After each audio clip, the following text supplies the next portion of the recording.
also hate it. He had different feelings at the beginning. You're slowly converting? Okay, so tell me about that. What did you hate about it most? By the way, your shoes untied. You can talk to me about it. That was Sarah. I don't want you falling on your face, like with the 3 feet between the piano. Tie your shoe. Tie your shoe. Now it's being video recorded for all eternity. We'll zoom in on the shoes. This goes No to the pressure. reel. I have some great bloopers. I'll have to show you some pictures later of some of my students' recital photos. So what did you hate about it and why did you come around? Like at the beginning, it sounded very interesting. Interesting because of you, or interesting because of it? Yeah. Okay, I'll take your word for it. I'll take your word for it. And now you've come around? Yeah. Yeah. Okay, let's hear this. Let's hear this thing. I'm excited.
In a way, I had somebody say to me once, actually it was Igor, when pianists see chords like bull to red cloth.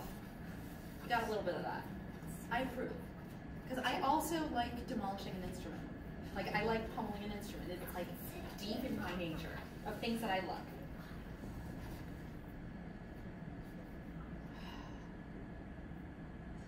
I want to say this, but I also don't want to say that. It's slow. Do you agree? Yeah. So tell me what you've done to boost the tempo. What are your steps that you're planning on doing? Because I know it's a work in progress, right? Where are we in how would you want to build the tempo next?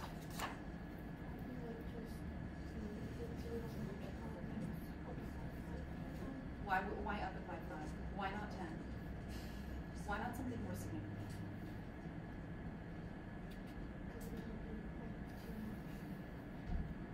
In what way? I mean, maybe you could handle it, but like, why is it such? Is there a really big difference between like 60 to 65? Not really. So why 5? It doesn't seem like you did anything. So why do you think we're that much of pain in piano teachers? Why are we being so jerky about it? That's a good question. You never thought to ask? Okay, now you can ask. All right, so I think that's going to be an interesting thing for you. The goal, so a rhythm, I think a beat is like a target. You have the center of the beat, you have front of the beat, you have the back of the beat. Typically, my friends who like to play on the front of the beat were rushers, right? You send up a snowball. You ever have that happen? Where you're playing and all of a sudden you're like, and how did I end up here? Oh my God, this is so hard, and now I crashed. Oops. Ever have that happen? Maybe. You seem like you're on the safe side. I want you to think that you're always erring to the center and the back of the beat. The reason is, this invisible difference between 60 and 65 is to allow you to relax. Okay? And you always want to feel relaxed. The best fast playing feels like you're playing too slow. You're going to feel like, I'm so a little faster, and the audience is going to have a very, very different reaction. You should absolutely feel in control. Now, what I'm sensing from you, are you tired by the time you play through this? If you played through it like 3 times, would you be like, okay, I'm walking away from the piano like this now? A little bit? Kind of. Okay, so we need to work on getting you relaxed. Okay, so we just talked about, with Aaron, the phone charger situation. Do you know what 4 points in your body are the most tense and the most likely to hold tension? 4 points when you're playing it. Take a step. Absolutely. What else?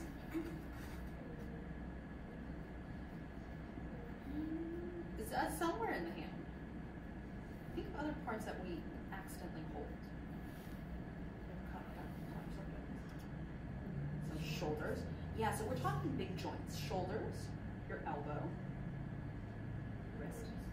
The last one's actually a very interesting one. This is your thumb right here. Okay. So we need to get you more relaxed. Okay. I'm gonna do some wacky things with you. Do you mind? You seem like you would be a great candidate for wacky stuff. Okay. All right. Ooh. Hi. I feel very off the ground. Not fun. Okay. So, first thing I want you to do is find a place where you're sitting and you don't, this is still really high. I like to sit really low, so this will take a while, so I have to keep talking. Or else we would actually spend like 10 minutes while I'm behind this bench. Alright, the reason I like it is I feel like my elbows are low. I'm feeling the weight drag down. So you're going to do something totally wacky, alright? Step to the side of the piano, and you're going to sit on the floor. Yes, you have dress clothes, it's cool. I have dress clothes, and I want you to be a little kid. And I just want you to feel yourself drag down on the piano, like this. Now relax it, just relax. Be like you feel this in your elbows, this drop right here. Yeah. And that gives you plenty of sound, right? And you're just kind of going with this. So how relaxed does everything feel right now? Like a lot, right? You're not doing anything. So why change anything? So now we're going to find a way for you to not change that, okay? When we put our arms up, the first thing I do not want, drives me crazy, this. So I want you to sit somewhere where, between where your arms are dropped off the front, drop your arms off the front. Interesting. So I want you to sit half butt. Somebody should go flying over the back of your seat. Half butt, not full butt. So middle dots, feel like your leverage is in your left foot, okay? And I want you to drop your, see, this is actually still far forward. I want you to feel like you're going to drop your arms off the front. Right, you're just hanging on your side. Nothing's happening. Like, see, I have straight arms. All right. Now you're going to just go like this. Nothing happened. Right? Oh. So where are your elbows? They're just right next to you, right? So then what, this is what I saw. Okay, now I'm going to change this to this angle. Does that look weird? Right, we don't walk around with our elbows slightly apart from our body. Let your elbow just be, right? Since we just talked about tense elbows, we're here. Alright? So nothing changed. Here, to here. Alright? Now, I want you to do this one. You're going to give me 2 fists. This is going to be so annoying and it's going to be great. I want you to alternate like this. Just pop your wrist up and down. Or you can use hands, a whole hand, but I just want you to feel like you're popping your wrist up and down. Do it really fast. Which hand is more tense? Which hand doesn't want to like actually do the thing? Watch yourself. Just make noise. So which hand doesn't want to do the thing? Oh, interesting. Can you just bounce your left hand?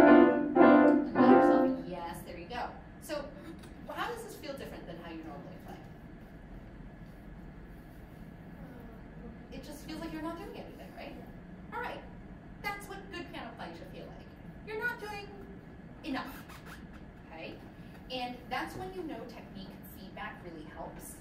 My key to good technique is not that you understand it, which I'm sure you do. You understand the science of how it's put together. But how does it feel? Does it feel easy? Well, if it feels easy, I'm good. All right?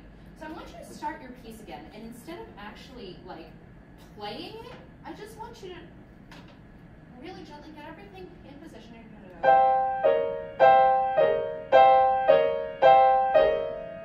Just first couple measures and drop yourself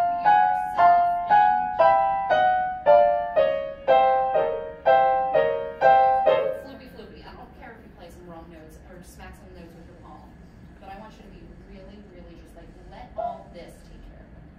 Okay?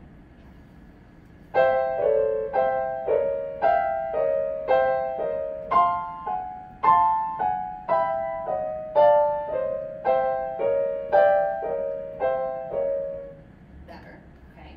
Now, I hear from kids who run, or people who run, I don't run, I run to things, I run away from things, that when people run recreationally, there's like a pace, right? The pace that fits your body. Do you play a sport? No. This is your sport, your micro sport. Okay. So, but we want to find a pace. Some motions don't work at certain speeds, right? So this feels a little bit artificial to you right now, and you're really manipulating it. Now, just take the first measure. I don't care, right? We're just going to take the first measure, and I don't want you to be real loose and just wiggle it out, okay? And find a pace where you feel like you're just kind of letting it happen. Right. Your right hand is great. So now let's bring your left hand on a different plane. I'm actually, because I'm so far over, I have room. And I still have room to move up here. If I'm trying to do this, then I'm just going to get in my way, right? So create a second plane. And with black keys, you can always get inside the black key. Yeah. What? I mean, what? Did somebody say we can only use like the last bottom eighth of the key? All right, so get it. Now try, and just really blah, blah, blah.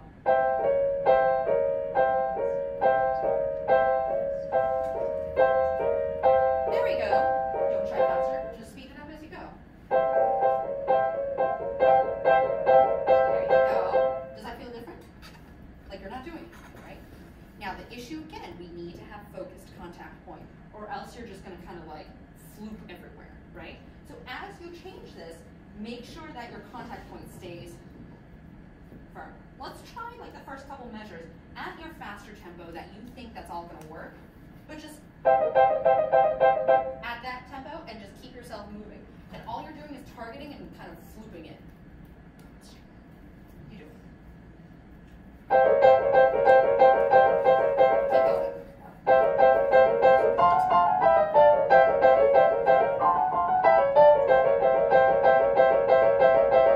Does that feel better?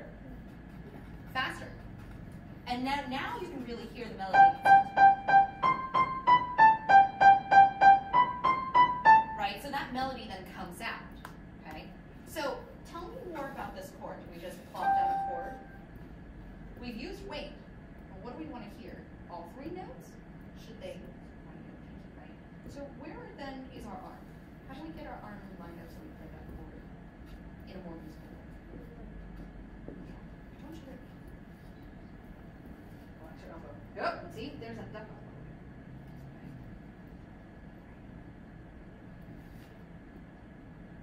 Small muscle. That's more like your thinking. So I want you to put the top right there. You can really practice that. Right? So even that chord there, you're actually more behind your pinky. Now this, yeah, you see how your pinky wanted to go down first? There's your weight. So let's see now if you can bring out that pinky by just getting yourself right a little bit behind, but still keeping that same relaxed nature.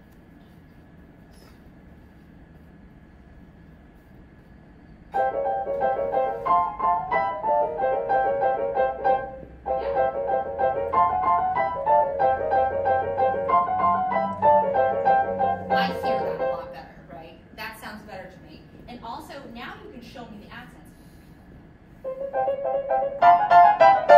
You're actually starting to get off the key, right? The key wants to bounce back up at you.